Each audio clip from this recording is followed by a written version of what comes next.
Hi, I'm Jon Lieber, and this is U.S. Politics in a little over 60 seconds. Today's question: what does the confirmation of Ketanji Brown Jackson mean for the U.S.? She'll be the first black woman ever to serve on the highest court.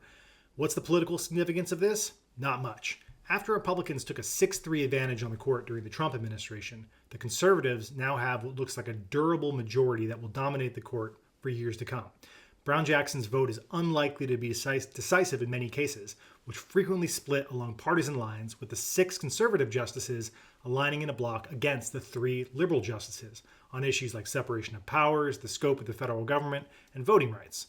So the real story at the courts is what direction those 6 justices are likely to push the court in. And several big cases are likely to come this year that will question or challenge long-standing precedents of the court. The biggest is the potential decision in Dobbs versus Jackson, which is a case that could potentially overturn the 40-year-old precedent set by Roe versus Wade that prevents states from banning abortion. Nonetheless, several states have banned abortion over the last several years, some in preparation for a decision in Dobbs, and some because they wanted to force the issue and put it in front of the newly conservative Supreme Court. This is likely to be the blockbuster case on the court's docket with massive political implications in the U.S., and will be the culmination of effort by a generation of conservative activists to overturn what they see as the canonical example of judicial overreach.